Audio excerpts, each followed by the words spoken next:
Back in the session. I do not have anything to report from the closed session. Discussions. We're back into open session. I don't have anything to report from the closed session. We will continue discussions relative to the topics that were identified. So with that, I'd like to jump to item 6B3, a consideration of the final resolution regarding a conditional county guarantee of the pro rata share of intergovernmental agreement and taxable revenue bond financing of Pt.2 LLC project. I'm going to just set the context, and I'm going to call on Scott Feld, who's from Pt.2. We are one of 10 counties that are evaluating participating in a conduit borrowing of a little over $100 million led by, again, Fond du Lac County. The amounts range from a couple million to, or several million to 15 million in those counties. It's very similar to the terms that were contained in the 2021 agreement. Last Thursday, all of the counties were invited to have a meeting to discuss the status and concerns that they had. Bond counsel for all of the counties has reviewed and commented on the documents that are in the packet. There is still some work that remains to be done on some of those documents, filling in some of the information. But the request, well, I'll turn it over to Scott and let you give us an update. There were frequently asked questions that were put in today. We finally heard back from PFM this morning relative to some of the questions. So we got that information out to you. Scott. Thank you. Thank you, Mr. Chair. Thank you for allowing me time to come. Yes, Supervisor Robinson is correct. We have 10 participating counties that have expressed interest. The smallest amount being 5 million, the largest amount being 15, with the total of 109 million total if all final resolutions are approved. There were a number of frequently asked questions that I tried to put together regarding the bond issue and the like. I know there are some there. I don't know that you would necessarily want me to go over each and every question. I think I tried as best as possible to answer those questions and concerns that might be there. I guess if it pleased the committee, I would, instead of having me talk, I would answer specific questions that people may have, and that way I can address those questions which may or may not be in this frequently asked questions memo. Again, there are two components to the request. One was for supplemental bonding associated with the 2021 conduit borrowing to reflect the increased cost associated with rock and other factors. And the second one was $3 million associated with the Leather Camp fiber to the premise project, which is we had committed to partner with them subject to county board approval on the terms, and then they, for $3 million, then that would, both between them, they require capitalized interest to set up in the reserve and closing costs and other items. There were some questions that were asked relative to why 30 years, and I'm going to just try, I think that was one of the big issues. One of the reasons 30 years, and we've had a number of discussions, is that that's what it takes to pay for the project. And we have current fiber. Jerry has stated that we're currently using fiber that is over 30 years old. There's a difference between the fiber and the towers and equipment serving homes. The equipment will need to be replaced more often, but the fiber and the towers should have a life of 30 years and beyond. I can try to, if it please the chair, I can try to answer some of that as well regarding the 30 years. To put up towers and fiber is a very capital-intensive endeavor. And while this is while the capital is put forth to bring in revenue, the cost to to construct both the fiber routes as well as the towers is very much upfront cost, of which then it takes a number of years for the revenue to be able to create that payback. I tried to put into the frequently asked questions, while it's not exactly the same, you don't plan on making revenue out of your home. When you look at your own home mortgage, you can have it for less. You can do 10 years, you can do 15, you can do 20.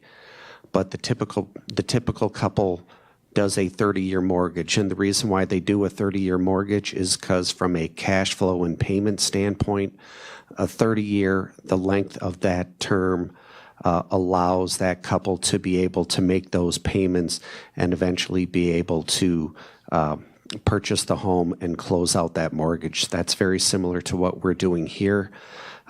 Projects cost in the millions of dollars. The amount of revenue that is generated on the first half is much smaller. As we start to build up subscribers, we are able to then provide the revenue that will help to pay off those loans that are being provided.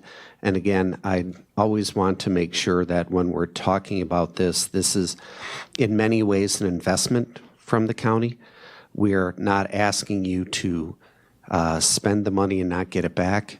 You are investing in this partnership and in this project, and with that you will have greater broadband access for your residents and for your businesses, as well as you will have every dollar returned back to you plus interest. Are there any questions of Scott? Chair Gibbs. Scott, one of the questions that I had, and I don't know that I've ever received an answer for, we know that the one project is the loop that provides fiber to the multiple towers that actually increase the effectiveness of those towers for a backhaul, which potentially allows a greater revenue stream at future point for additional leases on those towers. But it also provides an opportunity, or potentially I see as an opportunity, so I just guess I wish that you as a spokesman for the company could comment on one of the challenges in that area, and some of the areas that this ring is created in, is areas where the RDOF areas were vacated in some cases by some of the providers. And so is there additional opportunities, if this ring is completed, to extend broadband off of that ring for additional fiber to home, because this is middle mile and not the final mile. So does that allow for the company to expand its opportunities into the BEAD grant portion that's now just been approved, and areas that would effectively, we know that we have 10,000 or more residents or addresses in the county that are or underserved, that are BEAD eligible, and some of those areas are included in this ring. So I guess I'd ask for a comment on that. Mr. Chairman, I first of all have to apologize. I'm not used to being a salesman and going out and selling. So when you talk about these things, you are absolutely correct. What has always been Bug Tussle's MO and modus operandi when working with participating counties, whether that's Marathon or Kewanee, where I was the administrator, or Oneida or the like, is we try to look at a county-wide solution, which typically goes in this sequence. We put down, or we construct a number of towers to try to get service to county residents as quickly as possible. Marathon County has 16 towers right now live and able to provide service to residents. The next phase is we try to construct a middle mile fiber backbone, which is what this project is, where we're asking for additional loan funds. And that middle mile is basically the skeleton from which we can now do a large number of last mile projects, whether that is through BEAD, whether that is through additional projects that we may do with Marathon County or a township or whomever else, that can be done. And so we usually do towers, middle mile fiber, last mile fiber.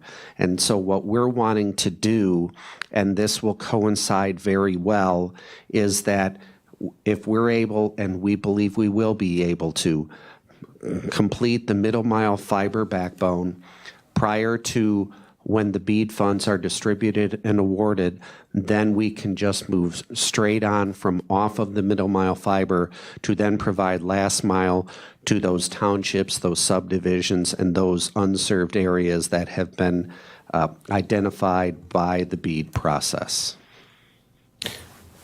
Chair. If I might, the other thing that I think we're seeing, from an industry standard, is some of the RDOF, the reverse auction projects, and in fact, some of the PSC granted projects, we're seeing companies back out of those projects. A prime example was the Frontier project that was originally awarded, and the county had allocated $900 and some thousand for that project, but Frontier has since backed out or chose not to move forward on that grant, and that leaves holes in the ability to serve the constituents and the residents of Marathon County. So I know that there's challenges, that the costs have increased, but we're seeing companies back out on multiple projects, not only on BEAD, not on BEAD, but backing out on RDOF funds and projects, and also PSC grant funds on projects in the county. So, yeah. Correct, Mr. Chair. What you're seeing is that as projects continue to move forward, you have a number of providers that are seeing the capital costs and the total costs of projects and how at times they aren't going to pencil out in the short term. And so you'll see a number of providers that may walk away because that does not fit into their business model. Right. I don't know. I guess I think of it this way. Bug Tussle's a little stubborn. We want to continue to go into these areas because that's what we've always wanted to do. It may take us longer, but we're more than willing and committed to continue to provide these services to Marathon County and other counties throughout the state of Wisconsin. And we have a record of being able to do that. It's just that as the more projects go and costs go up, it just may take us a little bit longer. Scott? Thank you, Mr. Chair. The timeline for this, it's still to be completed, both projects by the end of the year, and is that still on track? That is, if not, then I would say January, February at the latest. What we've been providing to the IT director, to Supervisor Robinson, and to Aaron Andrews is we are providing weekly construction reports to the county, so that way they are aware of what our progress is and for which OLT segment. And so I send that to those three roughly every Tuesday, Wednesday morning, so that way they are aware. And if for some reason something is not on track, then we can address it as it needs to be done. So it is still our intention. In fact, Leather Camp is going very, very well. I definitely think that will get done. And as we continue to move, because there are 6 crews in Marathon County, I feel that we will get done by 2024. Chair Gibbs. I think the other thing that we need to, I think there's two different, we bundled it in one project, or it's been bundled into one project, or one Bowering, but there's really two different projects here. The Leather Camp project, which the county board committed $3 million towards, and that project had a PSC, if I'm not mistaken, had a PSC grant of $3 million. to not provide the funding there really puts a challenge on the value that the company is going to have. So I support that project 100%, and I do support because the other thing that we've got to look at is, as was indicated in some of the information provided, that that $3 million PSC grant, along with the county, finishes that project, but it also sets aside over $2 million for capitalized interest, so those dollars are available to make payments over the projected startup of the project. Correct. I think what we're seeing is with the $25 million, and you're right, the request, I'm sorry, $12 million, is the request is for two specific projects. One is for the Leather Camp project. The other is to finish the middle mile fiber ring throughout the county. Again, we had experienced some difficulties and challenges, and again, I want to repeat that this is a loan from the county to Bug Tussle that will be paid back with interest, and that we are absolutely committed to trying to finish this project if the funding goes through. Are there any other questions? Supervisor Lemmer. Thank you, Mr. Chair. I'm curious how I'm kind of doomsday. Let's pretend this fails, the loan or the company goes bankrupt. We've got other projects with a possible highway building, an ice arena, and other capital projects. How does this fit in long term should the doomsday happen? Just because we can have more debt doesn't mean we should. I guess I'd like to just have some assurance that we're on a thoughtful path. But let me just try to answer that. First of all, this is part of our strategic plan. We identified broadband expansion as a important component of our strategic plan. But secondly, if you read through some of the documents, you'll see that there are a number of protections in the county. One of those is the creation of the reserve fund to basically pay.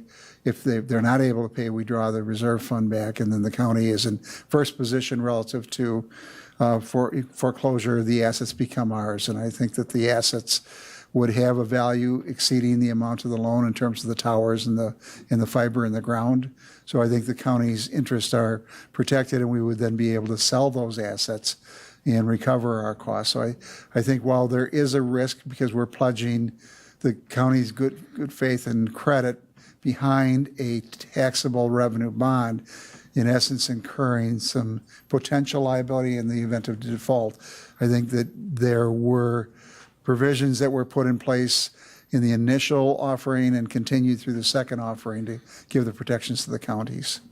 And if I may add, Mr. Chair, with any capital project, there's always a certain amount of risk, whether it is a private company putting in broadband or towers, or a private company building a jail.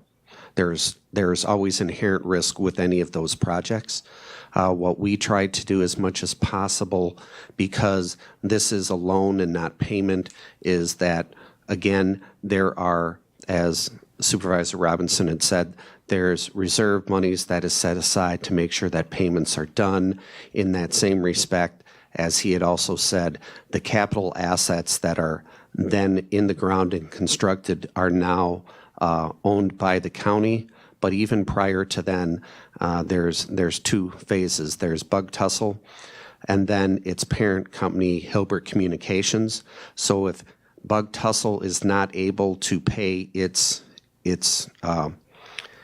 not debts, but its obligations, then the parent company, Hilbert Communications, is required to pay the obligations of Bug Tussle. If then, as you said, the complete doomsday happens and both Bug Tussle and Hilbert cannot do that, then all of those assets are then owned by Marathon County until the obligation is cleared up. If I could just, to your specific question, Supervisor Lemmer, I believe that's page 178 of the packet, as was referenced by Chair Robinson. But in my quick review of that, I think there's a typographical error, and I'll confirm. with Kristen Hansen from PFM, but I believe it's the reserve fund is set aside for a 1-year period of payments, and the county's obligation, as was referred to by Scott, is to essentially replenish that fund in the event that both Pt.2 is unable to do so and the parent company, Hilbert Communications, is unable to do so on an annual basis. The mechanism you could use to do that, well, you could use a number of mechanisms, I should say, to do that, one of which is the general obligation taxing authority that the county has in the event that, as Chair Robinson referenced, the capital assets that you would be entitled to take possession of are insufficient to extinguish the underlying obligation. I hope that makes sense. I mean, you could also use other forms of funding. I'm not saying you need to use your general obligation debt. It's your taxing authority, I should say, but you would look at that on an annual basis. And of course, the way that the projects have gone in the past is that while the initial borrowing would provide, in this case, for a $12 million bond to be issued, the Pt.2 does not draw upon and spend those funds all right away. And there is a trustee also involved. I don't know, Scott, if you want to touch on that, but there's a number of protections, but I'll be the first person to tell you, and I'm not your investment advisor, I'm your administrator, so I run the county organization part, not contrary to some of the questions I get, I don't have control of all things that happen in Marathon County. But the relationship you have with Pt. is, and the agreements you would have with Pt. have gone through bond counsel. There is risk. There is always risk. It's a judgment of the county board whether for the colloquial term, the juice is worth the squeeze. And if I may, thank you, I think that may also be a misunderstanding, is that if you put out the bonding that tomorrow I get to walk up and get a check for $12 million. And that is not the case. How we have done with all of our county projects through the bonding process is there is a withdraw or a draw process of which then we provide invoices to therefore show and verify that that certain materials, labor, or the like expenses have been expended and therefore justified, and then they are reimbursed through this draw process. So it's not we get all the money and, okay, now there's one big party. I guess Any, Chair Gibbs? I think that's one of the points that was made at the multiple county meeting that we had, was that one of the questions became, well, can Pt. take the $12 million that Marathon County has and move it to a different project? And the way it's been structured and the way that we've got the guarantees in the contracts, the trustee is in charge of those funds, and it guarantees that what they're released after Pt. has expended those funds, but they are then traced back to the project in Marathon County. And I think that's a very important part, is that we're not, what's the right word? We're not getting an advance. Right. Instead, what is happening is we're providing the service or the materials or whatever those things are. We are then providing the invoice or the payroll or any type of financial documentation that therefore verifies that we have expended money on behalf of the Marathon project, and therefore we are now asking for that money to be reimbursed. So it is never an advance, it is always a reimbursement. Any other questions? Supervisor Marshall? Thank you. If it is a reimbursement and you have additional costs beyond 12 million, does that mean you're going to come back? Because shouldn't it be that you're delivering a certain number of towers, a certain number of miles, rather than cost plus? From a I never want to say never, but this is how I look at it, and I think this has been the case after this. We've now come to the well twice. You don't come 3 times. So we were asking because of unforeseen expenses through rock and the like, but we are going to do what we need to do with the funds that we are given. Any other questions? If not, what are your wishes? And the request from Bug Tussle would be to take this to the county board in August. They have made a similar request to the other 9 counties. And they are all positioned to act with between now and 28th, approximately sometime this month. Most of the county board meetings are August 20th, and so I would be in favor of human cloning, so that way I could attend all of them, but that will not be the case, but you will see my smiling face. What are your wishes? Chair Gibbs. Make a motion to approve and move to the full board the consideration of the final resolution regarding unconditional county government guarantee on a pro rata share of intergovernmental agreement and taxable revenue bond financing for Bug Tussle 2 LLC project. Is there a second? Is there a second? I can second from the chair. Any discussion? If not, all those in favor will signify by saying aye. Aye. Aye. Opposed, no?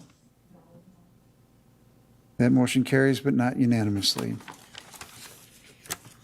All right. Next item, we'll go back to the audit. And I'll turn it over to Administrator Leonard to do the intro. And John, if you want to come up, work your way up. All right, I'll start. Yeah, you can come right on up to the front, John. And I know John is going to, Mr. Rader is going to cover this, but in speaking with Chair Robinson, he has to kind of have me give a brief overview from the staff perspective of where some of the primary factors in our audit, and you have a number of pages in your packet, and what we also might view as next steps. But just starting to talk about, and this is my 3rd audit presentation I've had to attend this week. But I always like the idea of kind of grounding myself and really, again, what is the role of an audit? And John will talk about this, but in short, it's that objective assessment of the financial health, essentially examining our financial statements, ensuring they reflect our financial position and comply with government accounting standards and regulations. So in your packet, I believe it's on page 5 and 6 is where we'll start.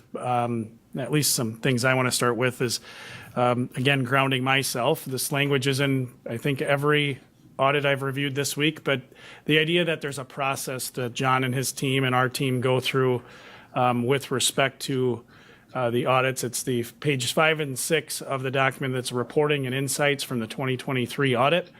And it talks about the need to really examine, and rightfully so, areas of significant risk and override of controls. Again, those are the things they're looking for. Not things necessarily that are found, but again, we're talking about financial statements, and then the second half of that is really internal controls and financial management processes that we have within the county, and you'll see language, material weakness, significant deficiency. Again, not necessarily speaking to financial position, because there's 2 components to an audit. There's the financial position part and the financial management and processes standpoint. You'll also see language at a couple parts in the audit that talk about the need for the county to undertake a cost-benefit analysis for various areas, see if it makes sense to kind of increase the level of that internal control aspect that we'll talk about. But from a staff perspective, I think there are a number of things, if you've been on the committee before, that are recurring and are in many government audits, but that doesn't, of course, mean that there's not an opportunity for us to and really a responsibility for us to look at those. But again, keeping that idea of the financial management and process standpoint separate from the financial statements part. I know John is going to probably start more with the financial statements and really what the numbers look like. And I have no doubt you're going to have questions, and John can answer those, relative to like the general fund and why does our reserve balance within the general fund and our social improvement fund, there's a giant swing. John will talk to you about the change in accounting practice we made. It's not like we went out and spent a whole bunch more money.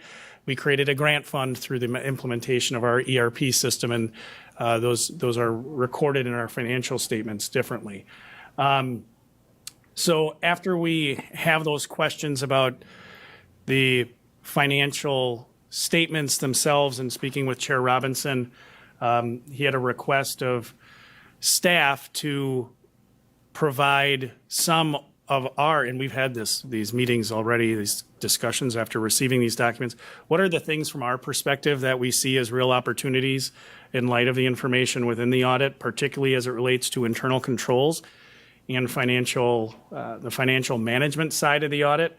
And I'd be happy to go through those, and some of those I know you've all noted, our close process, some of the comments relative to the ERP implementation and what we learned, as well as internal controls. And we've started to flesh those out. And once you have all of your opportunity to talk through the financial statement side, be happy to share some of those initial thoughts we've had as a team.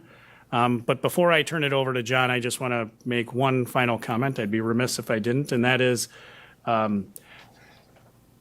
from my perspective, and I'm not deep in the audit, but John shared this in our preliminary meeting earlier, that this was a really challenging audit, and I will echo that from the staff time. I'm very proud of our team.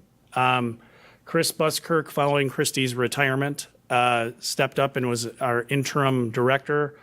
Danielle Wagner, Tina Zhang, and Chris Williams. This was really in earnest, their first, and for two of the three, they have less than a year of experience. It's their first financial audit. And then Debbie Delaporte. Our finance team is very lean, and we got this done within the statutory time limit, which when there's finance department leadership turnover or an ERP implementation, I know other counties have missed that deadline. And to put that into context for you, what the potential ramification, it's significant. It's 10% of your general transportation aids, up to 10% of your general transportation aids. So for us, it's a maximum of $300,000, so about $30,000 a day for 10 days.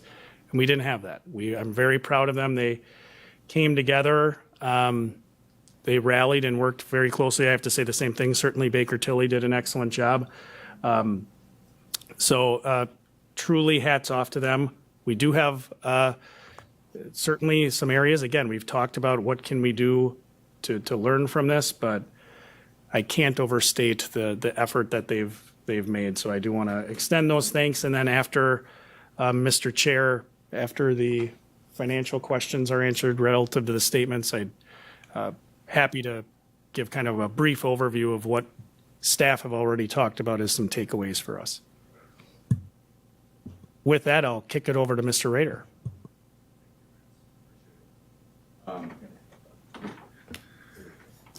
Thank you, Lance, and thank you to the committee for having me here this afternoon.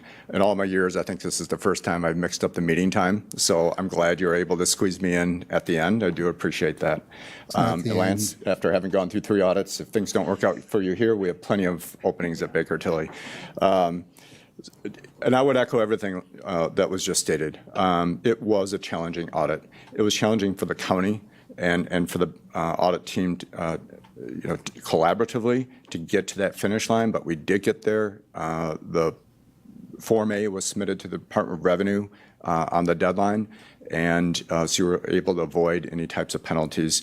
And it's been a close call for the last few years, but this year was especially challenging, exactly as was because of the reason that was noted because of the ERP.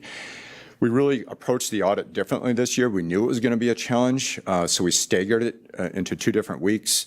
As we got close to that, we realized it was going to, there were some additional challenges and we had to give some more time, so we pulled back the staffing. We just basically had 2 to 3 people working on it. Started in late April. We didn't finish until the middle of July, and then we had a couple of weeks to turn the report around and draft for the review by the county, and as was noted, issued just in time. We do a couple other audits for the county as well. The passenger facility charge audit out of Central Wisconsin Airport. We're going to be issuing that in final tomorrow. The other kind of significant audit, though, that we do is the compliance audit of your federal and state awards. That's typically has been done for many, many years in July.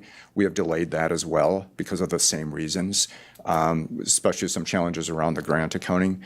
So we're going to kick that off. We've already started the planning, but the actual testing and such in September, with the goal of finishing by the end of September. And then the last audit we do is for ADRC, Central Wisconsin. That was done on time in early July, and I'm actually meeting with their board tomorrow morning, so I'm hoping that we can issue that in final as we have in the past within the next couple of weeks. As I go through this, I'm going to spend most of my time on these 4 slides that have been pulled up here. I'm going to touch on a couple things quickly in the actual financial statements, and a couple of quick things in the other report that we issued called the audit results. But on the highlights here, the first 2 slides focus on your general fund balance. And as Lance mentioned, there were a lot of changes this year. Overall, very steady as far as the total fund balance, which you can see at the top in this bar graph. The light blue numbers are 2023, and for comparison purposes, in black, you'll see 22. I'm going to start at the bottom here because that is the least liquid, as you might put it. It's called non-spendable, and that's really driven by the accounting rules, or GAAP. And that did go up a fair amount this year to $5.5 million. A portion of it, about $3.1 million, is related to what's been there for many years in comparable amounts, but that's the non-county portion of the delinquent property taxes. Okay, it's part of your fund balance, but it's really not available to spend because that's a long-term process to collect those. So it's tied up, so to speak, because of time constraints. But the big increase was because of your landfill fund. Your landfill fund has an operating deficit, and I'll touch on that in a few minutes, basically negative cash, operating cash, I should say, that it has to get from somewhere. So it pulled it from the general fund. This is not unique in governmental fund balance reporting, but it is new to Marathon County, and it is being addressed. But again, I'll get to that in a second. But that's why you saw the increase in the non-spendable portion. The restricted is very, very similar to last year. It hasn't changed much over several years. These are external restrictions, in this case, statutorily restricted for UW dorm maintenance, land records, and for jail assessments that are collected and held for specific purposes. Nothing committed assigned. You can see it's 1.8 million. $1 million of that is related to the ATC easement that's been held for a number of years, and about $888,000 for vested benefits or compensated absences. Big decrease from last year. At the end of 2022, there was a planned spend down or use of fund balance, as we say, of about $9.2 million. That was not done this year. So while that amount assigned went down quite a bit, non-spendable went up, the overall change and all the impacts of that then flow through the unassigned, which is basically what's left, and that is up $6.3 million because of that decrease being driven in the assigned. So overall, if you go down to the middle of this, you can see a very high-level summarized income statement. Your actual fund balance in the general fund went down $570,000. Your revenues came in over budget, and that was driven primarily by sales tax being over by about $1.5 million, some court fees, $815,000 over budget, some share services to other governments, about $578,000. But the biggest driver of this was investment income that came in over budget. And I have seen this in every single place I've audited this year. The county has a really significant portfolio of fixed income securities, and those saw a massive rebound during 2023, creating that overage for the budget. Expenditures, overall, expenditures, and I should add other financing uses, which are really transfers, were also over budget. If you just look at the departmental expenditures in the back of the financial statements, and the details are on pages 79 to 85, most departments were under budget. But it's the transfers out that caused this excess over what you had budgeted. Most of those transfers were not budgeted, and I'll touch on that in just a second as well. So if we go to the next page and just stay on the same theme of the general fund balance, you can see how that's been plotted out when we add up everything that's not restricted. So your assigned plus your unassigned, and we compare that to your budgeted expenditures. This is a common financial metric in governmental financial reporting. Bond advisors look at it as well. And it's been really consistent over the last 5 years. You can see that red line. It bumped up a little bit, 61%. So very, very steady, which is what you want to see in a general fund. That shows good fiscal management. If you're curious of other places that we audit, and I would be a little bit reluctant to put too much weight on this, those are those blue dots. So 61% for the county. You know, if you look back, because we only have historical information at this point, 73 for some of the other counties. I will add, though, the county also maintains about $11.3 million in the employee benefits fund, which is an internal service fund. It basically charges other departments and accumulates funds sufficient for the payment of those benefits out of that fund. If you pulled that into your general fund, then you would be at 78%, okay? And that, again, is pretty similar from last year. That employee benefits fund did go up this year about $1 million. So definitely no concern there. You also have a fund balance policy that you can see spelled out at the top here. It's really a working capital policy trying to maintain 1 month of expenditures in those noted funds. Okay, flipping into the next page. This page, and as well as the next one, are shifting gears and taking a look at the debt of the county. So we've mapped it out here. You can see the last 5 years as far as your debt limit, which is equivalent to, on a statutory basis, equivalent to 5% of your equalized value. That went up to $795 million, so up 11% this year, a nice solid increase. The red line is the amount of GO debt outstanding that's subject to that limit. There was no new debt issued in the last year, and you paid down about 4.9. So you're utilizing 12% of your debt limit. Last year, that was at 15%. That kind of makes sense. If growth is up, debt is down slightly, that your debt limit would have gone down as well. But 2 years ago, it was at 10%. The county also has a debt policy, and this is the first time I've included that in this slide.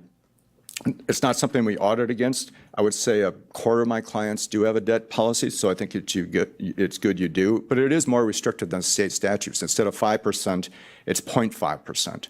So taking a look at that, I didn't map it out here, but that would be equivalent to $79.5 million for the policy. You are above that at the $99 million, but I will add that 2.7 of that, as you can see in the table down below, is related to the airport. That is not backed by levy dollars. That is backed by user fees. In addition, about $60 million of it is for the North Central campus, okay? And that, there is a facility use agreement in place, and I'm sure you're more aware of them than I am. So there is a payment mechanism outside of the levy based upon that agreement as well. The rest of the debt, again, is in that table. A little bit of what we classify as a finance purchase. That's some equipment out at the solid waste department. I think that only has a year or two left. And then the forced crop loan, which has been out on your books for many years. And then the compensated absences, which is accrued vacation and sick and PTO and such. The next page takes a look at what do you pay for debt service. So your principal and interest compared to the rest of your non-capital governmental expenditures. So it excludes highway, it excludes landfill. It did go up quite a bit this year. That's because the debt that's been issued for North Central has finally kicked in over the last couple of years. So it's at 7.1% Again, those black dots represent other counties we audit in Wisconsin, so slightly above the 5.3, but not much. We generally recommend trying to maintain 20% or less. Counties are definitely lower than that in most cases. I would say I've got some counties around 10%. I have some that have been as low as 0%, which is where Marathon County was many years ago. But certainly manageable. And at the bottom, you can see the increase in the principal and interest from 2022 to 2023. John, is that ratio based, includes North Central healthcare debt, right? This does include North Central, that correct, right? It does. Great question. Any question on those 4 slides? Not, I'll touch on a couple things in the financials that were not really easy to bring into the, and you don't have this in your materials. You might have the financial statements in your materials, but I'll just touch on a couple things briefly. On page 6 of the financials is the balance sheet of your governmental funds. And, yep, I'll wait for you to get down there. Thank you. A couple more. There we go. And I brought my glasses tonight because the font has gotten smaller in your financials because you have 2 new funds, as was mentioned, right? So not only you have an ERP, but a couple new funds that we had to work through as well. And that is the grant fund, which is right in the middle of the page 6, that column for the balance sheet, and then the parks fund over on the right. The grants fund, you can see, has about $27 million of cash at the end of the year and about $16 million of fund balance. Most of that was derived from transfers in from the social improvement fund. So as you'll see a couple of pages later, there was a large transfer out causing a loss in that fund, but it didn't go away. It just moved over to the grants fund, okay? And then the park fund, you can see, has a small deficit of $288,000, but it also has the levy dollars coming in this during 2024, so it anticipate that that would be eliminated through that process. 2 pages later is an income statement for those same funds. And you can see all those transfers being laid out. They're also in the footnotes, but this is probably an easier place to see it.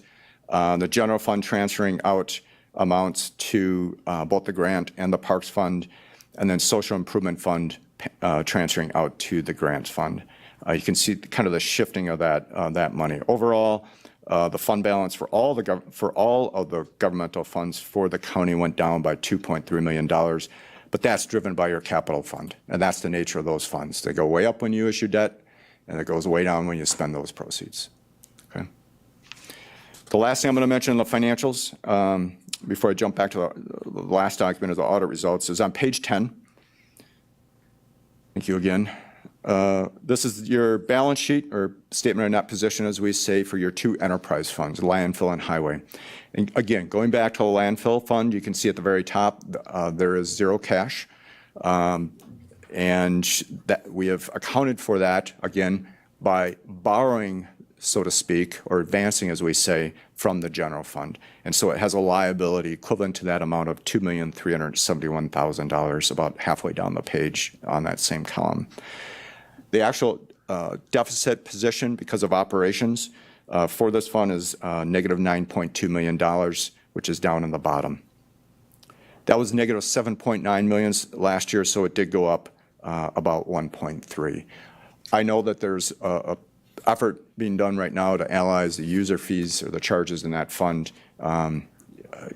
So I would anticipate, it's not lost on the county, I'll just say that. They're very aware of it and are addressing it right now. But it's certainly something to keep your eye on. Any questions on that before I jump into the last document? Okay.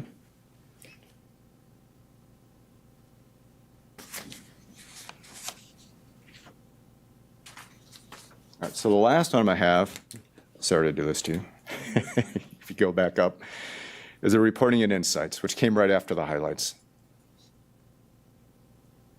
Well, that's being pulled up. I'm not going to walk through every page, but I will touch on a couple things. Overall, this report is very similar from place to place that we go. A lot of it are required communications, and those go on for several pages. It also talks about what are our responsibilities as your auditors. There's all kinds of audits that can be conducted. We're really gap auditors, okay? We're not doing operational reviews or anything like that. We're really trying to get the assurance you need on the financial statements. That's the purpose. So there's some explanation of that.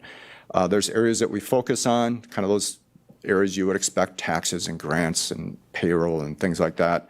Certain risks that we have to consider, number of estimates done here at the county to come up with those numbers, such as the landfill liability. That's one of them, but there are others too. There's some discussion on the new accounting rules, or GASBs. There's been a whole slew of them, some pretty tough ones over the last couple of years. There's a few around the bend, but nothing really significant that I anticipate impacting the county's financials. But there's some explanation of that in a few pages towards the end of this report. But the area that probably draws the most focus, and Lance did touch on it, are the internal control matters. And so that starts on page 6. And there's just a couple. The one that is on page 6 is regarding financial statement close process, financial reporting. And this is in 90-some% of our reports, and it's been in the county's report for many years. It's there because of two things. One, we prepare the financials for the county. And 2, we had some material adjustments, and those are summarized in the back of this report. That's a high bar to get through. 1, to not have any adjustments, and 2, to prepare your financials these days with 100 accounting rules to adhere to. You only do it once a year if you did do it. And with the turnover at the county and other challenges, it hasn't really been achievable. So we have this comment. Again, it's very common. It's one of the services we provide to most of our governments. Perhaps someday we can move to get rid of it, or reduce it to what we call significant deficiency. It sounds worse, but it's really it's related to the amount of the misstatement that could potentially occur. But again, pretty common comment. We'll continue to work with the county to make progress on that. Page 7 is a new comment. And this is what we classify as like an other comment or recommendation. It's just really talking about the things that were mentioned at the outset here, that some of the challenges regarding the ERP implementation, which is always a challenge no matter where you go, but especially of this magnitude, especially with a legacy system that goes way back and really needed some improvement or some significant change, I should say. But we try to bullet point some of the things that we work through here along with the county. And I will restate what Lance said. The amount of effort that went on within the finance department with Chris and everybody else was really, really commendable. We wouldn't have made that deadline without that. And it included many weekends and nights to make sure we met that deadline and to work through these challenges. And their understanding of this system, our understanding of this system, is much better because of it. So I have a lot of optimism going in next year. Will it be flawless? No, we'll still have to get through some things. But I really am optimistic. I like the new energy. I like the approach that we're going to take to try to address things ahead of time, deploy some of the things we did during this year's audit of a really strict timeline, assign those responsibilities, keep revisiting it on a regular basis, and just a heavy dose of communication throughout. Those are the keys to getting to where we were. I think we can resolve these issues going forward with that same approach. And then the last, 2 pages, page 8, this is a point that has been in for a number of years. These are not material weakness or significant deficiencies. They are internal control related. These are easily achieved. I really feel like this is low-hanging fruit. Let's get rid of these 2 comments next year from the county. This used to be done, but I think especially that second bullet point is something that this committee is interested in, having better financial reporting presented to it. And so working with the consultants and what has been learned in finance, I think that can be done. And the decentralized checking accounts, that's a control that we can get back to as well. And page 9, I'm not going to mention much on that other than to say this is truly an informational point. This is not a control issue or problems that we encountered during the audit. It's just saying you collect cash outside of the centralized area within finance and the Treasurer's Department. So do all other governments. But with that, as auditors, we have to tell you there's some risks with that. And so think about implementing some of these bullet points down below there. You do a lot of those already. But we have to keep our auditor's hat on and continue to remind our clients about that. And you'll see this comment in almost all of our reports. So I'm going to be quiet and see if you have any questions. Are there any questions of John? Kurt? Thank you, John. So I guess the question is, in light of the county moving to the new ERP system and the challenges that we had during this audit, is this consistent with what you see other counties have when they go to a new ERP system? Is this out of the norm? Where would you place this as far as categorization? I have had, having been around for a number of years, seen several counties move to, ERPs of this magnitude, and every single one of them presents challenges. I would say this one's a little more, quite a bit more. Just getting the information in the report format that we need, and also bringing in those old balances really caused some challenges because that wasn't done until, I think, May. So cash wasn't, we had massive differences in the beginning that got down to almost zero.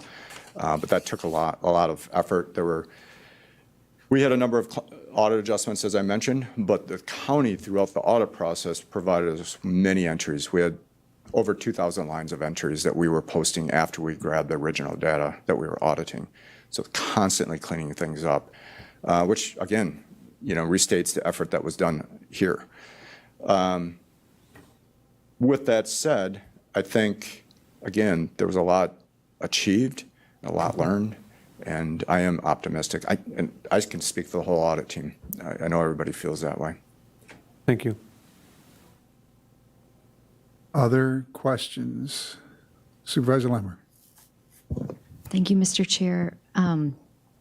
This is really a difficult process for me, and I'm not an auditor.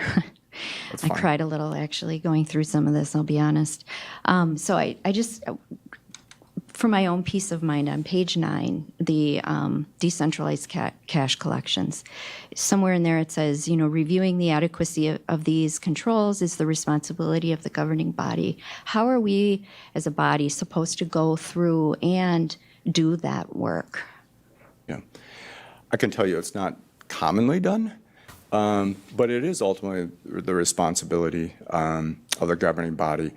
I think when it has been done in the past, there's a risk assessment of the different areas, and it's obviously at the direction. It's not like you'd be doing it yourself. But there's a risk assessment of the different financial operations of the county. So decentralized collection areas, grants, there's many, many different areas that can fall under your realm of oversight and questioning.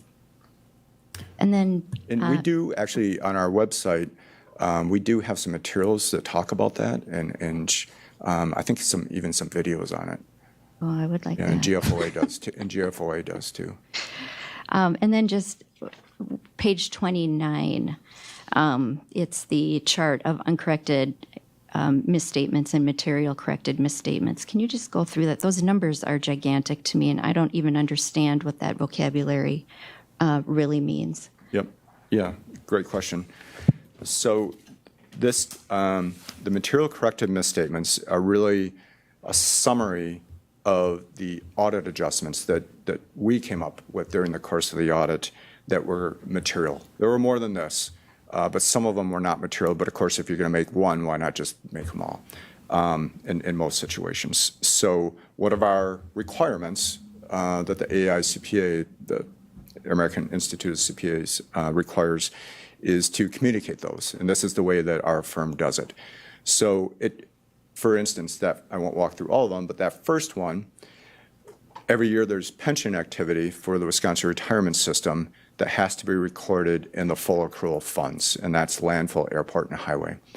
And so those had to be determined based upon the reports coming out from ETF, calculated, and then posted as adjustments. And so this is just trying to summarize where those occurred and for how much. And some of them are big numbers, but the county has really high materiality too. I mean, if you look at your balance sheet and your income statement, those are pretty significant numbers.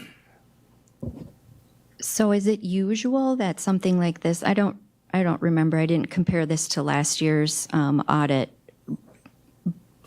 but, or should we anticipate this to be not happening at this level next year because our ERP process will be smoother, better?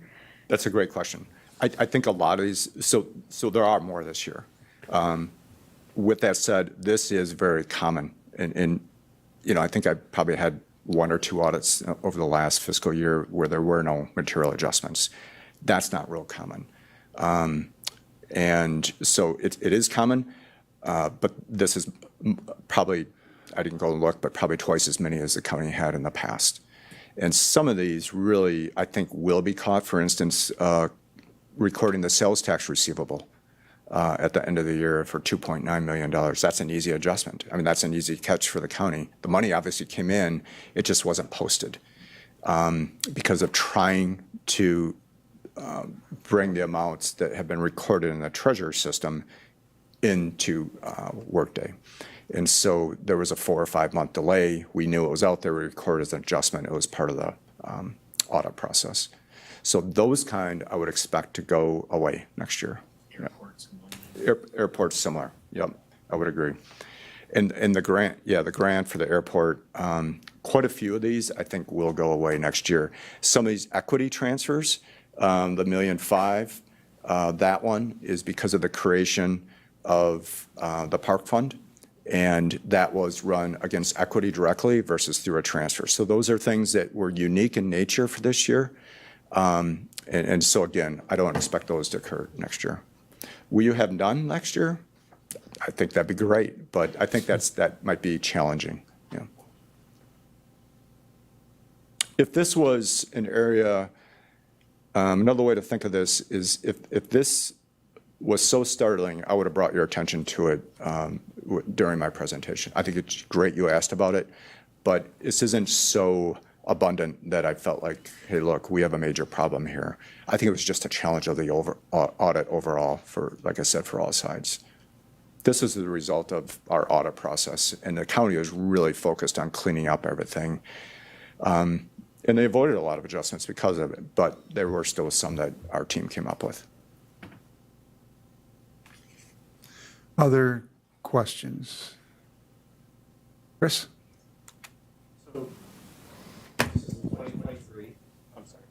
Thanks, Ann.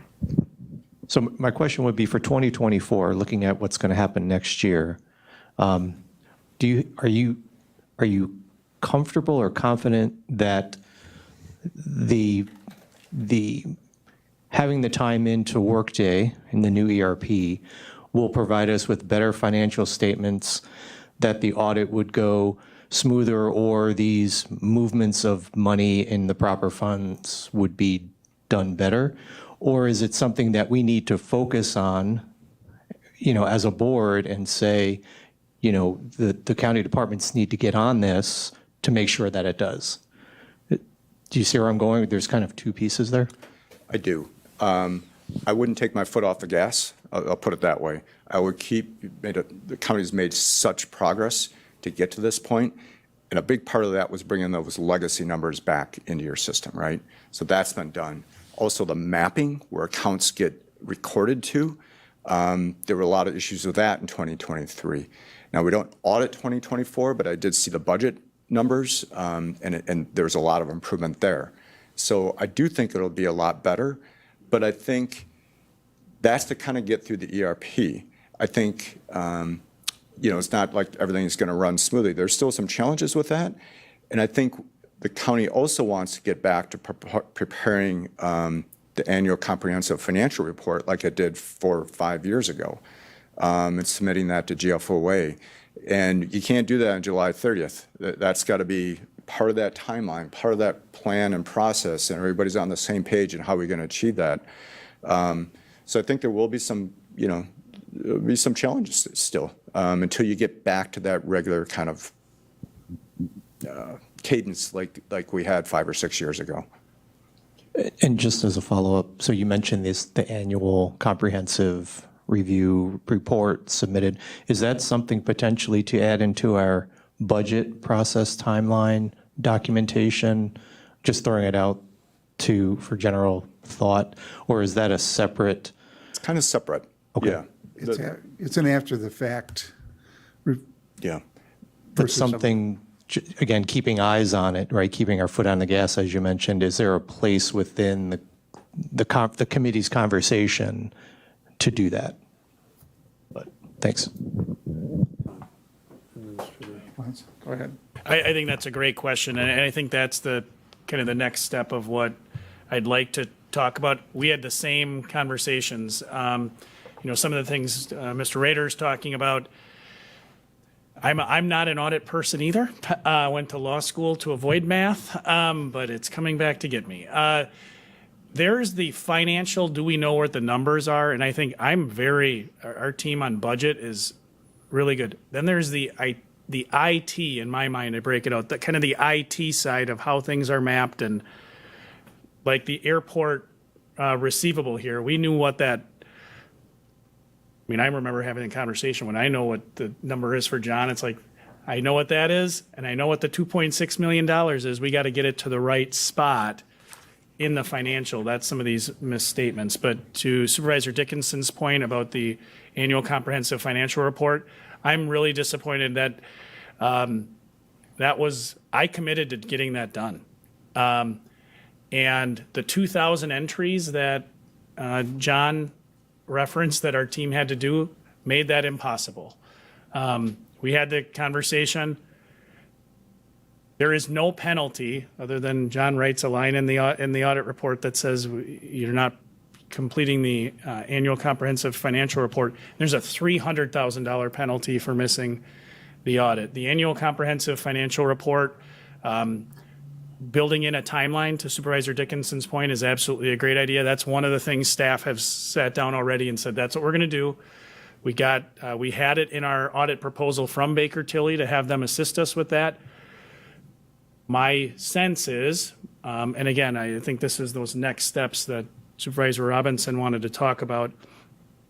I would ask that, and I'm going to do this anyway, but you should hold me to getting a plan to you to address some of these things. And with respect to the annual comprehensive financial report, it's after the budget, we can start right away doing all the statistical tables that are needed for the audit well before July. And we can get those things in place. And in fact, as soon as they're done, we can bring them to this committee for you to see. I don't know if they'll add value, but you can know that. But challenge staff to come up with a plan to address some of these things. And whether it's the close process, our ERP implementation notes, enhancing those budget to actual reports. I'm very proud that we're giving you them, but at the same time, I realize we fixed the grants for audit for 2023. How grants are set up in 2024, we have to go back and make some changes on how those things are done. There's one big piece I really would like your assistance on, and that assistance is to make it a priority and we can allocate resources to it. Our finance team is 6 people. 6. Portage County's financial team is 19. They're half the size. We have finance staff in other departments, but to John's point, when we're trying to build consistency, whether it's our reconciliation in individual departments, our cash receipting, the things we need to train people on to be consistent across departments, centralizing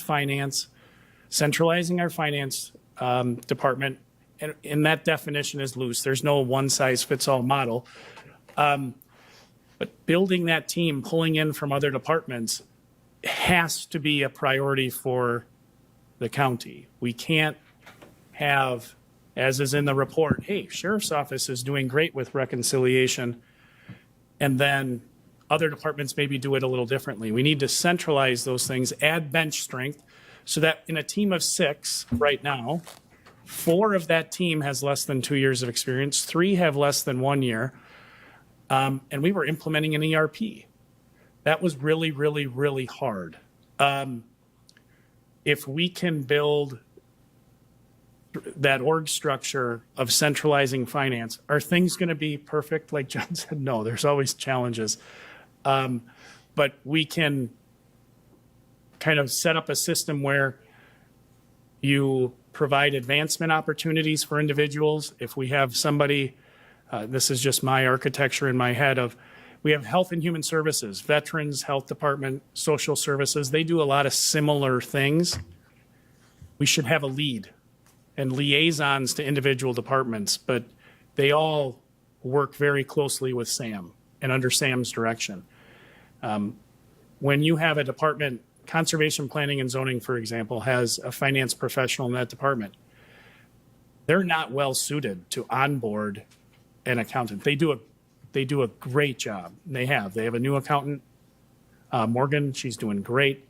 And CPZ has done well to onboard them. But that needs to be a finance-led task. So my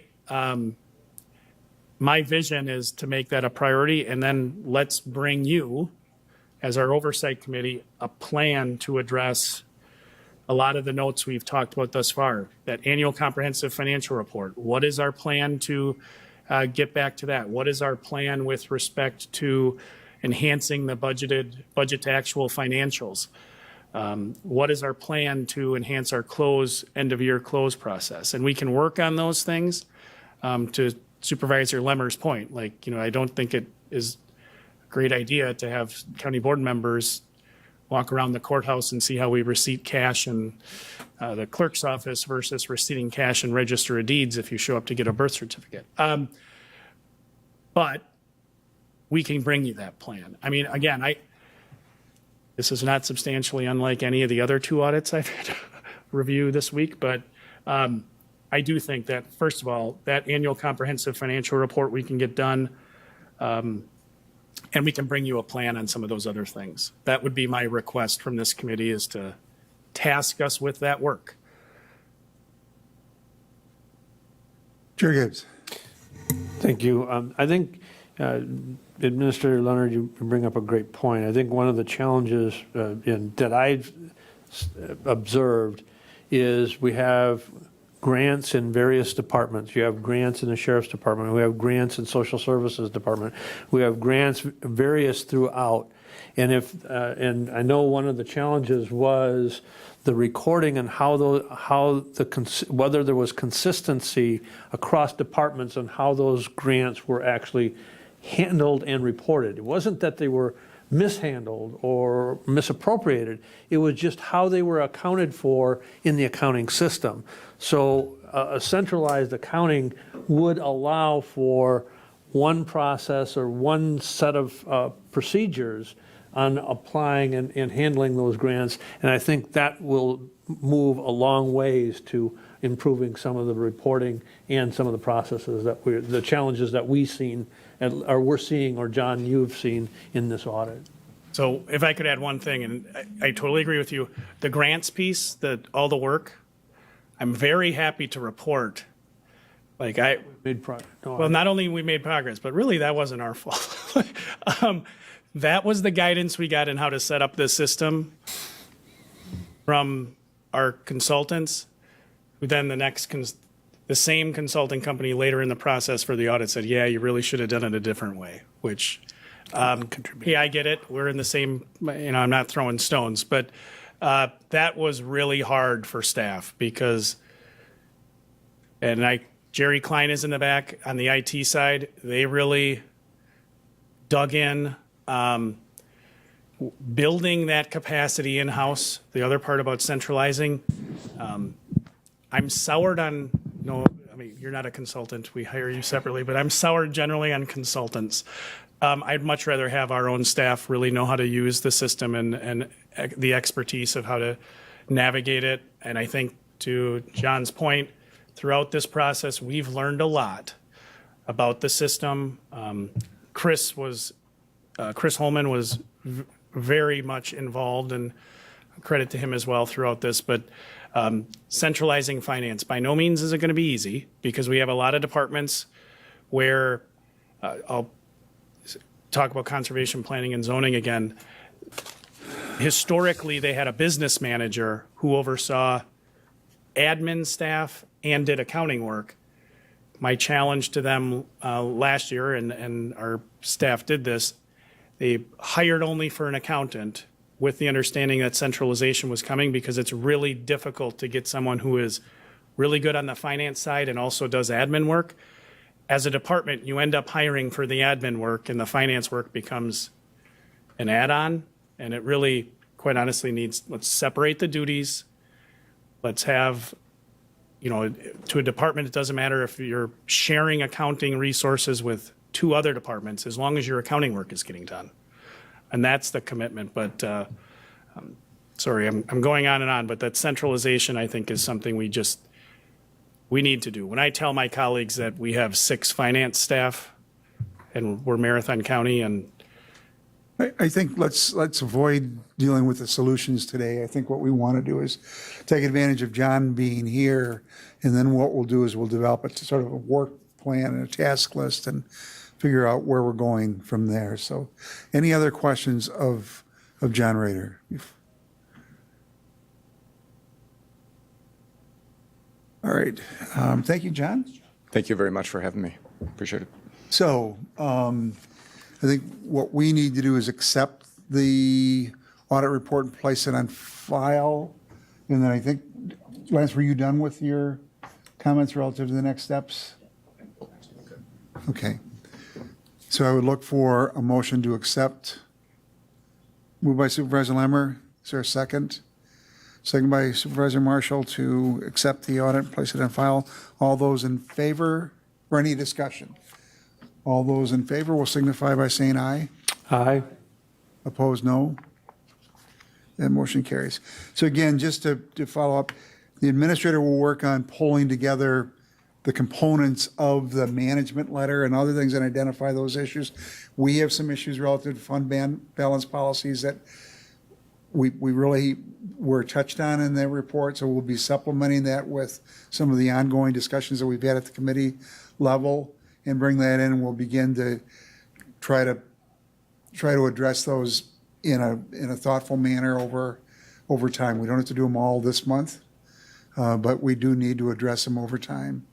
I think one of the critical issues that when we met yesterday, my comment was I think the county board's expectations for regular and accurate reporting is at a melting point where they want those results on a regular basis and as accurate as possible. And we've also asked staff if there is a need for additional resources to identify what those resources are and to make the request in order to accomplish that.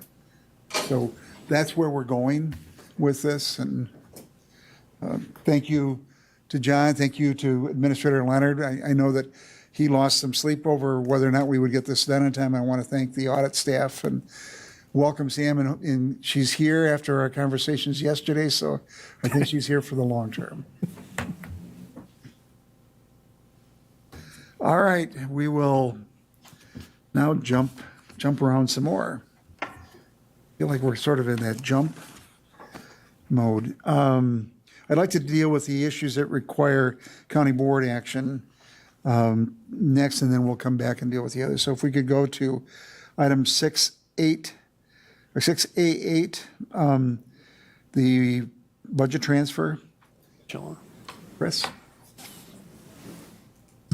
Thank you, Mr. Chair. And I also think this one only requires approval from the committee since it's already allocated funds and intra-departmental. But on page 161 of the packet, I tried to capture a pretty significant headache in a couple of pages so that you would understand the nature of what's behind this budget request.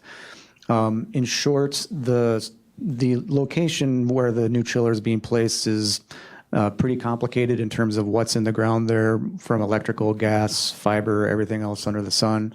The county actually doesn't own most of the property around the library building either. So the location had an existing foundation on it that we were extending to accommodate the new chiller and the associated equipment with it. When we dug the test excavation pit, we found a bunch of uncompacted, construction debris, chunks of concrete 3 feet wide, lots of things that make it extremely problematic to then lay a large slab and put a lot of weight on it. And so the engineers we were working with at the time weren't comfortable coming up with a solution. So we reached out to some people in the community to figure out, okay, who else is out there that could help us think through this? Long story short there, the project team brought in engineers that came up with the idea of using helical piles or geopiers, which basically we did borings to figure out where bedrock is so that you can tie into the bedrock and then put sort of layers of crushed rock to provide a cushion and reinforcement to get the ground compaction and strength you need, so that then you can lay a slab on top of that that will hold the chiller and then not sink or twist or bend, because once you start tying that equipment into the building, you don't want things moving. When we looked at when the change order came back, it was like, oh boy, $229,000 is a significant cost. What we did then is we met again with the project team to figure out where exactly do you need the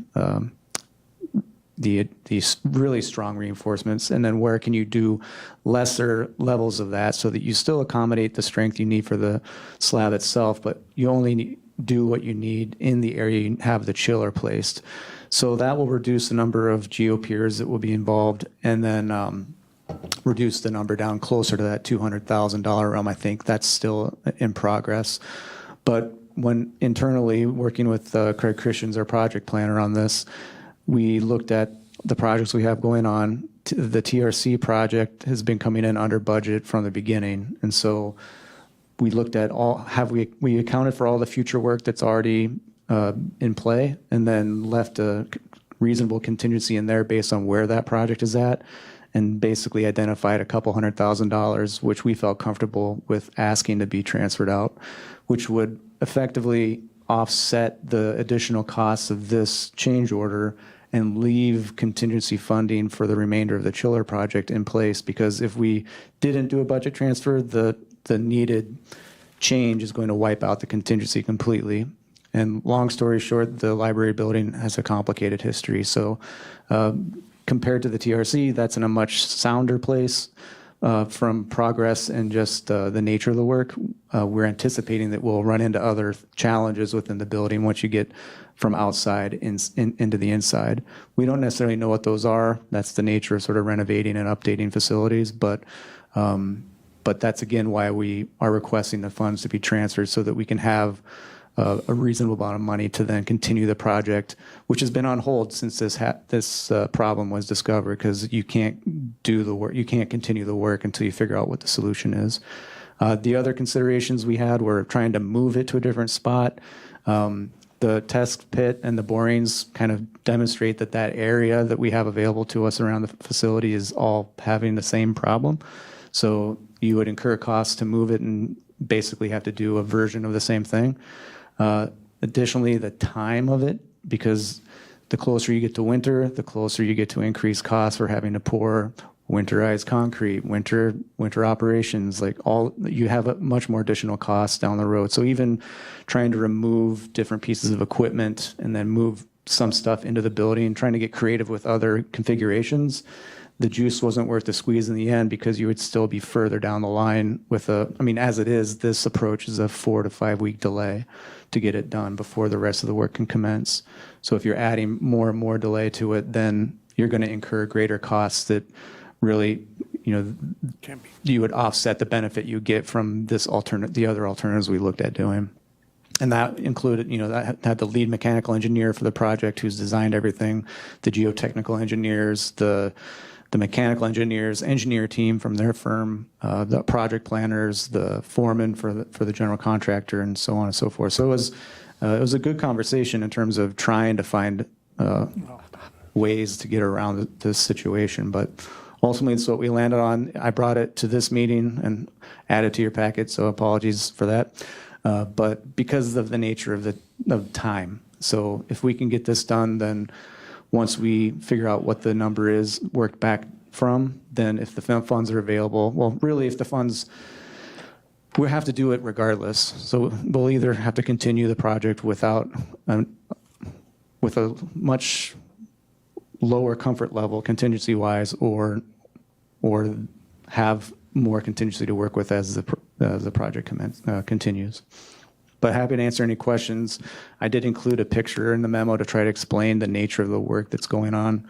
It was a surprise. The existing foundation would generally tell you that people had done this work before and said, hey, the ground here is good for a foundation. Apparently that wasn't the case. So we're also looking just in general around that area to see, what did other borings show, not in this area where this project is, but just in the general area. Are there any questions? Are there any questions? If not, what are your wishes? The request is to do an internal transfer within the KIP to take money from the TRC project within the Sheriff's Department and move it into the library. Moved by Supervisor Hart, seconded by Supervisor Lemmer to make the transfer of funds. Any discussion? Not all those in favor will signify by saying aye. Aye. Aye. Opposed, no. That motion carries unanimously. Now we will jump to the amendment to the 2024 budget, transfer of highway reserve funds for emergency culvert repair, County Highway O. It's in your packet, Administrator Leonard. We need to fix a culvert is the short story. Rain plus culvert did not mix. And Jim drafted a short memo on page 171 of your packet. I won't go into detail. We need to fix it. The suggested budget amendment, it's a different story than what kind of Chris just alluded to. The projected cost right now, there's a budget page that's on page 172, approximately $230,000. The source being the highway reserve, which you just learned a little bit about in the audit. There's a further breakdown of the expenditures in the budget transfer form. This would have to go to the Marathon County Board of Supervisors for action. Chair Gibbs. Make a motion to approve the budget transfer to facilitate the repair of the culvert consistent with use from Highway Reserve Fund and move to the full board for consideration. Moved by Chair Gibbs, seconded by Supervisor Poole. Any discussion? If not, all those in favor of the budget transfer will signify by saying aye. Aye. Opposed, no. That motion carries unanimously. All right. Going back under 5A, I think we'll defer discussions. I just wanted to make a couple of notes. We received equalized valuation estimates from the state. They're looking like they're 9 to 11% increases in, 11% in real estate, 9% overall, but personal property is phased up, but they think there's a hold harmless provision in shared revenue. And then net new construction, I think Chair Gibbs had talked about that. We were at 1.78 compared to the statewide average of 1.62. So those are, that net new construction is lower than last year, which we'll have to work with. I do want to just also point out that the city is floating around a discussion relative to disbanding the Parks Department. That while that's a long-term process, I think it's something that we may want to begin to take a look at how that might impact us. I had a discussion with the mayor yesterday and have had discussions with Administrator Leonard. I think we just need to be aware and perhaps engage appropriate people in those discussions. So, committee work plan, I sent out earlier today the compilation, I think in light of the hour, and waiting for the administrator's recommendations relative to the audit, if we'll carry that over to the next meeting, I would ask. What I did is, if you rank something number 1, I gave it 5 points, and then down to 1, and we only ranked the top 5. Although I made an exception because there was one that was a joint 5, so they got 0.5 in there. But it'll give you, then we showed them an order, and we'll begin the discussion on where to go with that next time. But it doesn't mean we won't work on the other items. It's just where we focus as a committee, and without priorities, we have none. And we have a lot to do. So we will then jump to I think the next item is educational programs, the preliminary KIP projects. Chris? And if you can do a high-level overview, and this will be coming back at the next meeting for recommendation for the preliminary KIP to the county board.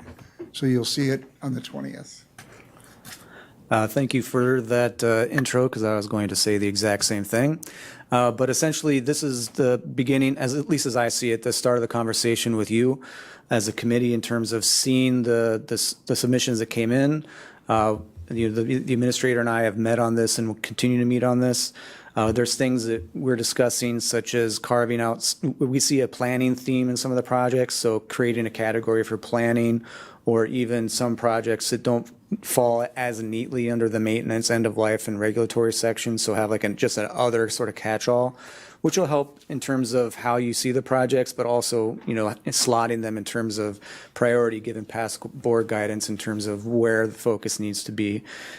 So certainly, from today's point of view, I'm very interested in your questions in general, or questions about a particular project, because I can include those project request forms for the 20th, or all of them. I did not include them in this packet for obvious reasons, probably, because it's a few hundred pages. But nevertheless, that information is available, and can be made available to you in the next packet. So any guidance or direction you have from committee priorities for the capital budget, we can fold into our conversations between now and the 20th, and then bring back the revised plan.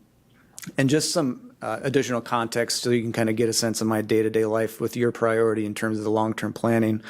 I continue working on translating this current approach, which we've seen before, into one that captures more info in a one-stop shop kind of place. And I have a good way to use that from another county, and I've been communicating with them quite a bit to better understand how they use it and how it's worked out for them, and where we can help bend their approach to what we need.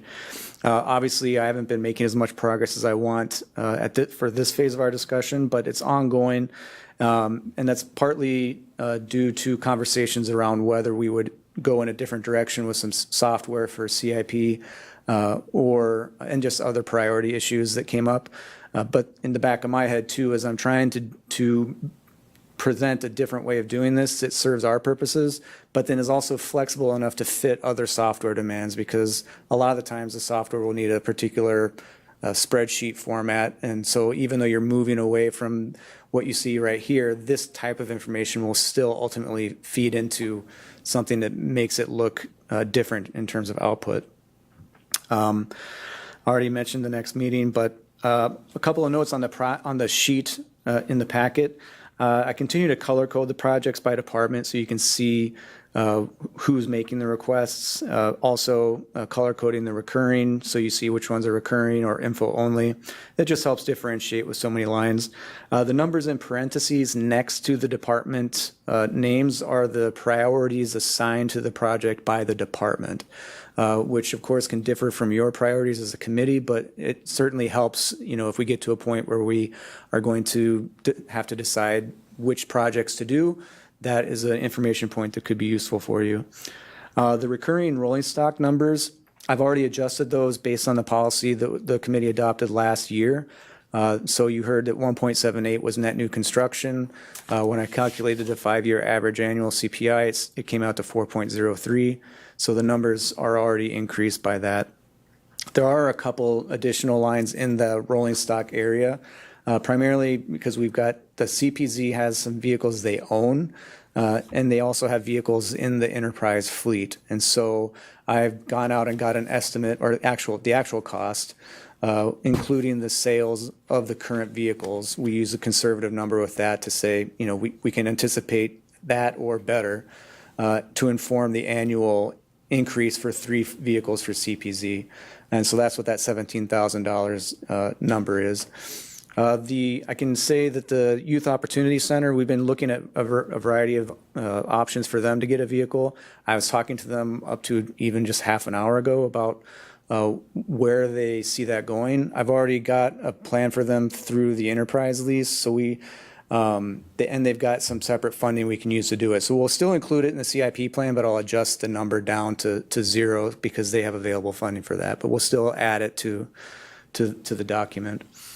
The lift and trailer there is a request from facilities.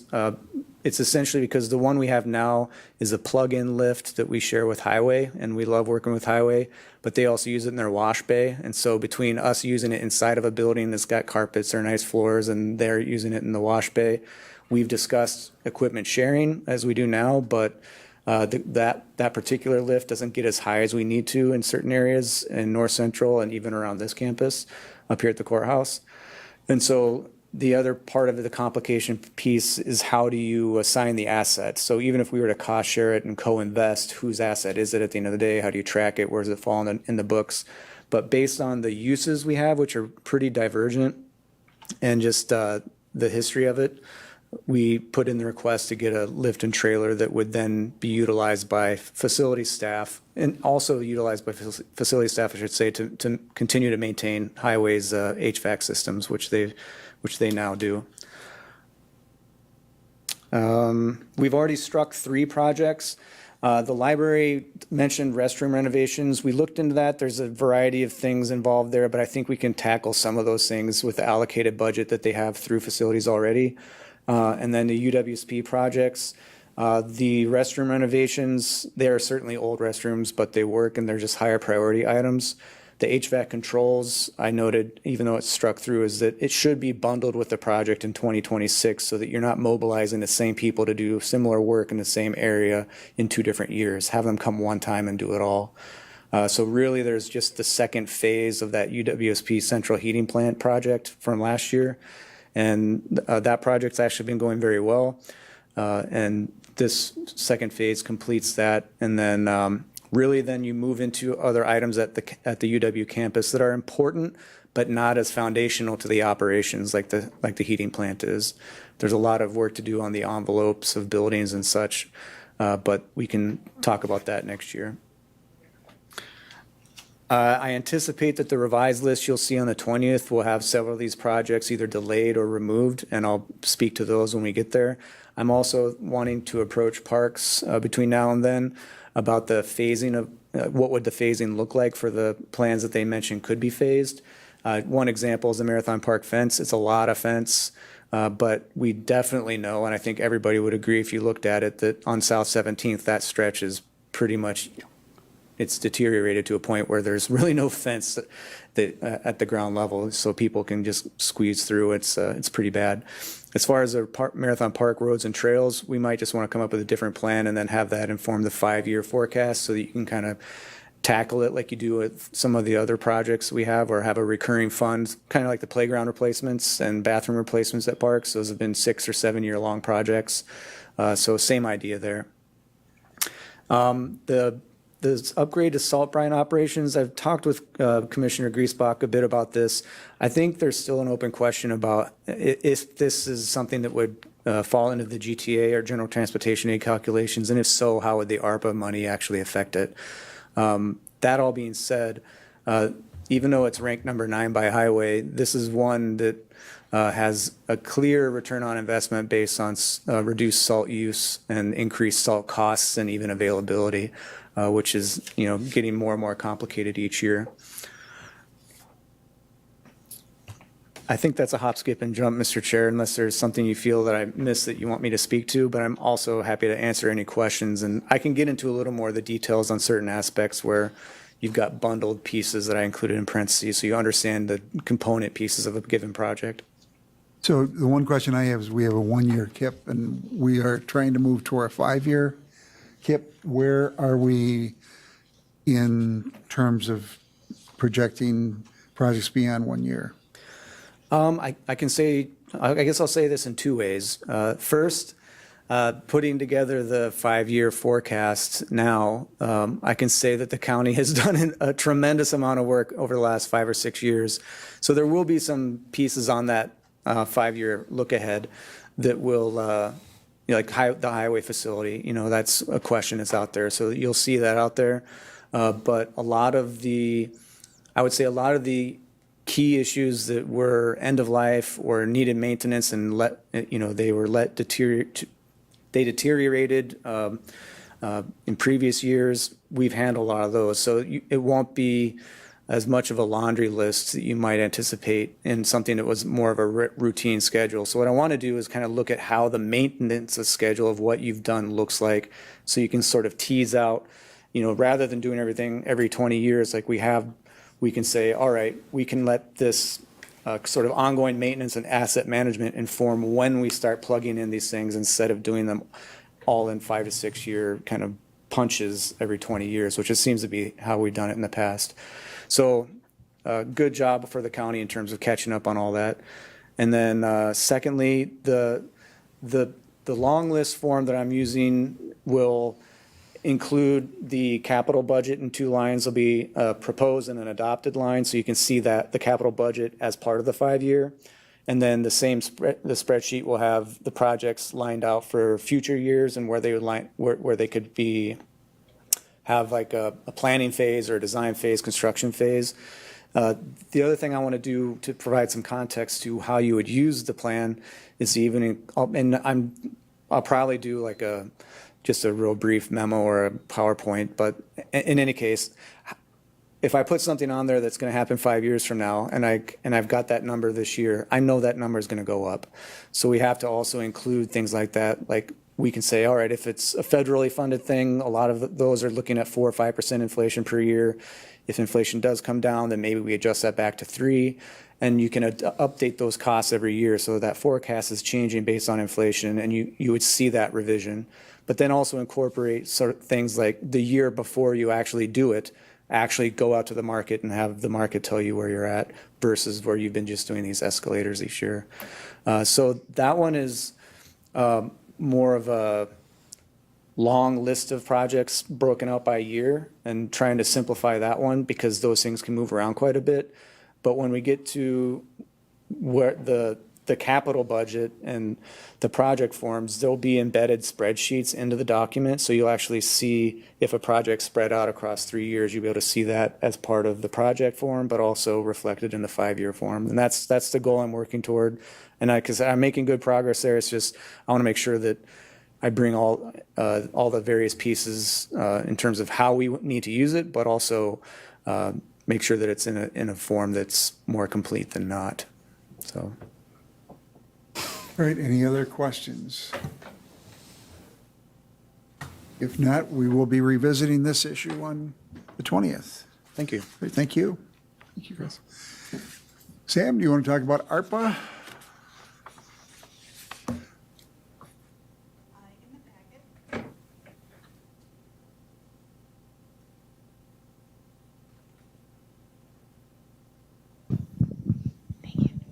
All right, in the packet, you have a chart that you've seen in the past. So that first column there dictates the individual projects that were approved, the project identifier, the original adopted budget, any amendments that may have occurred.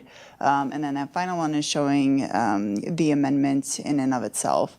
At the end of June 30th, 2024, because that was the last reporting period, there was $25,026,417 that had been allocated out or encumbered, leaving a remaining of $1,330,163.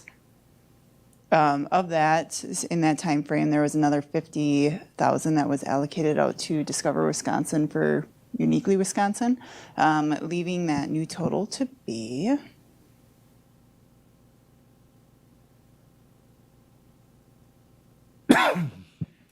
$1,280,163. I think what we need to do next is we need to go back and truth test the numbers that have been earmarked or obligated, to make sure that there is indeed the ability to obligate those or spend those between now and December 30th of 2026. And I know we'll have to revisit the broadband grant. The Frontier withdrawal freed up $933,000. So I think we need to add those back in and figure out where to go. And there are some other areas. So I think over the next month or so, we need to get a much better idea of where we are, because again, we have to obligate those dollars by the end of the year. If I may, Mr. Chair, I think from a staff perspective, perhaps the biggest delta is going to be on your projects that you approved as part of the 2024 CIP, where we have initial expenditures.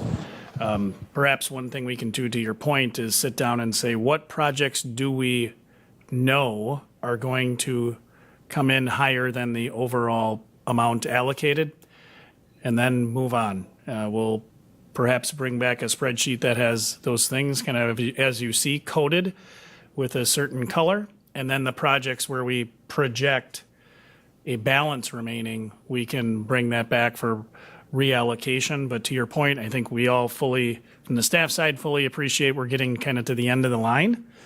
And the other thing that I'll sit down and talk with Chris and Sam about is there kind of a quote-unquote easy button where we can allocate the funds, kind of reallocate them back to the ARPA pool, and then immediately thereafter allocate them to a large project or some other type of entity to do some work for us that we know is going to exceed that balance. So that's a short story. We know there's work to be done. We can try to bring that back shortly. Thank you. Any questions for Sam or Lance? All right, if not, we will go to the review of the second quarter budget to actual. I think we've heard you've all familiar with the finances. Lance, you want to intro that? Sure. I think this is, again, I've said this at each of the other committees. The thing I look at as we've run these reports, we are not an organization where one month equals 1/12 of the budget. That's just not how the vast majority of our departments operate. Unless, of course, if you take a look at the library budget that just was reviewed or is going to be reviewed by Extension Education Economic Development tomorrow, that one pretty much is a 1/12. It's pretty standard in terms of their expenses. We have revenues come in at various points based on revenue cycle, and we have expenses come in a similar fashion. The thing I'm looking at very closely as we're starting to build the budget for next year is where are we with personnel within each of our respective departments. And we should have a little bit of a lag, which you'll see in the vast majority of the departments, because we do have a lag in payroll. So the vast majority of our departments are looking good. We do have mapping things that I referenced in our discussion with Mr. Rader. You've heard them before. We need to clean up the employee benefits allocation. Again, small dollar amount, but 600% of budget doesn't make sense. We do want to change the way, and I think one of the things we'll sit down and talk with Sam about is, are these budget to actual reports overly valuable? Certainly with some of the mapping issues we have, not so. But my sense is we can roll up some of these expenses. For example, in the administrator's budget, the administration budget that you see, rolling up the expenses under contractual services, even for me, it isn't overly important whether a department has, under maybe their materials and supplies budget, are you spending more on office supplies or operating supplies or travel? What I really care about is the higher line item rolled up, because sometimes things come up and we have to perhaps incur expenses. Maybe that's something we look at, but if you have thoughts on what level of detail in a report is valuable, please let me know. But overall, there's nothing overly concerning from our review, from staff. If you have questions about a particular line, hey, why is it this way? We'll certainly go back and pull that information and send it to you either in an email or to your committee. But I believe this committee has all of the reports in it. And the only other thing I'll say is we have an opportunity if you watch the Health and Human Services Committee, where we did pull out the grant fund. You heard John Rader talk about how that impacted our general fund and social improvement fund. It did the same thing to departmental budgets. If you look at social services budget, for example, their operating fund budget showed personnel in about the 75 or 80% expended. But then if you blend it with the grant fund, that number comes right back into about 42, 44%. So we're learning how we need to report these things. And, you know, if you have thoughts on what works well and what doesn't, let us know. Are there any questions for the administrator? Supervisor Lemmer. It's not really a question, just something, again, that would help me, would be if there was a comparison to last year. And when you say comparison to last year, where we are with the budget expended? Okay. Year over year, year to date? That's a good way to say it. Yeah, go ahead, Sam. May I? That may present some challenges just for this year because the ERP system truly implemented in 2023. So there's not any data for 2022 that we can pull in as a comparison. The best that we'd be able to do is just the year-end value of the prior year. But that's something that we can most certainly look forward to or look at implementing in the year of 2024 or 2025. All right, any other questions? If not, thank you for that update. That takes us to committee members are asked to bring items for future meetings. I will just point out that we have probably 2.5 hours at max for the next meeting. We have, following up on the audit, we have a grievance that you all received an email. We will be scheduling that. We have the adoption of the capital improvement plan. We have former Supervisor Overbeck doing a TIF presentation on the TIF task force. We have, for some future meeting, a discussion of the highway facility, conduit bonding. We received a request from the city of Schofield yesterday relative to assisting them with a trailer park. So I need to share that with you. And we also need to deal with the next meeting with the new positions and reclassifications. So we will have a full meeting. Again, we'll try to prioritize those, and we may put some items on the agenda that may need to be moved to future meetings. And we'll try to manage the agenda accordingly. But anything else anybody would like to add? All right, then a motion to adjourn would be in order. Moved by Chair Gibbs, seconded by Supervisor Reynolds. All those in favor will signify by saying aye. Aye. Opposed, no. That motion carries. We are adjourned. Just wanted to create some expectations for you.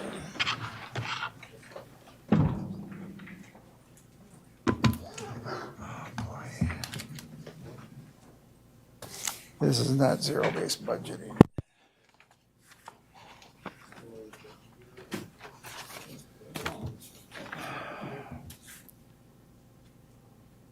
Well, he's lining up his minions to write the editors, but you start with, what services do you want? What services do you provide?